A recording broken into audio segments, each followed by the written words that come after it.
हमारे सनातन धर्म में दो चीजें अकाट्य सत्य हैं, इसको कभी काटा ही नहीं जा सकता।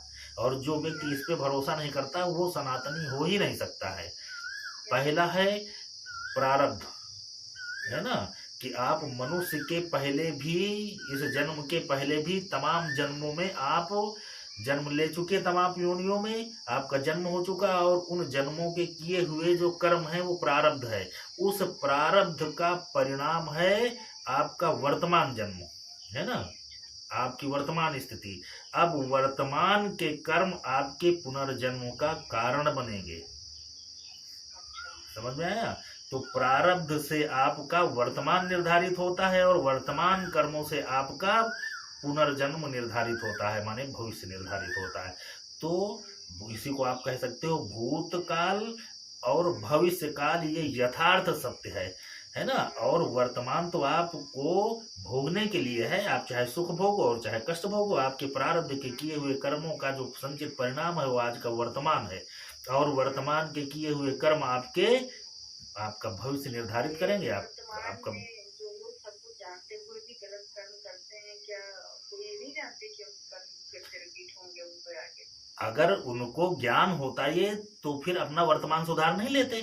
जिन लोगों, इसी ज्ञान के लिए ही तो लोग, कोई गुरु करता है, कोई ग्रंथ पढ़ता है, कोई साधना करता है ना, तमाम तमाम विधियां अपनाता है। अच्छे बुरे कर्मों का ज्ञान अर्जित करने के लिए ही तो ये धर्मशास्त्र बने और धर्माचार्य और धर्म कार्य हैं।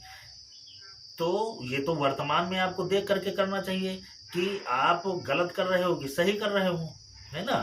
तो अगर आप नहीं जान पा रहे हो, क्योंकि हर व्यक्ति के अपने अपने कर्म है ना, तो आपके भीतर से अगर गलत कार्य हो रहे हैं, बहुत लोगों को गलत कार्य लगता है कि गलत करते हुए भी उसको लगता है कि नहीं ये तो हम अच्छे के लिए कर रहे हैं। कोई आदमी कोई कार्य गलत मान करके तो करेगा नहीं, लेकिन अगर वो गलत को भी सही मान रहा है तो ये भी उसका प्रारब्ध है। जीव हत्या गलत है कि सही है? कौन संसार में जीव हत्या को सही कह सकता है? कोई कहेगा? लेकिन लोग गलत करते हैं, जीव हत्या करने के बाद भी उनको लगता है कि गलत, माने गलत कार्य भी उनको सही लगता है। तो ये उनका प्रारब्ध है ना, दैव योग से, कि वो गलत कार्य का, अब प्रारब्ध से वो गलत कार्य कर्म जहाँ हो रहे हैं या गलत कार्य करने के लिए उनकी परिस्थितियां बन गई। लेकिन ईश्वर ने विवेक दिया मनुष्य को ना, तो मनुष्य को अपने विवेक से, है ना, धर्म का सहारा लेकर के, संतों का सहारा लेकर के, गुरुजनों का सहारा लेकर के, है ना, जो आपको सन्मार्ग पे ले जाए, ऐसे लोगों से आप ज्ञानार्जन करके और उस गलत कार्य से आप अच्छे कार्य के लिए प्रेरित हो सकते हो, अच्छा कार्य भी कर सकते हो। तमाम लोग जो है गलत कार्य छोड़ करके संत नहीं बन जाते हैं क्या? तमाम संत हैं अपने, आप देखो ग्रंथों में तमाम संत मिलते हैं कि जिनके कार्य पहले के कुछ दूसरे थे, बाद में संत बन गए और श्रेष्ठ बन गए, पूजनीय हो गए।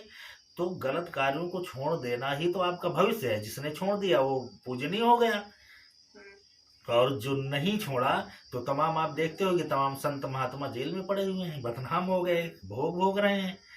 तो यही तो गलत कार्य है कि आप गलत कार्य करते समय अगर आप कार्यों का आकलन नहीं कर पाते हो तो भी कहीं ना कहीं आपकी कमी है ना। तो उस कमी को दूर करने के लिए आप धर्म का सहारा लो, आप धर्मशास्त्रों का सहारा लो, है ना। अब अगर आप माने ये भी नहीं कर रहे हो तो फिर करते रहो, फिर तो आदमी, फिर तो उसको क्या कहा जाए, उसका भविष्य उसको बताएगा, है ना। क्योंकि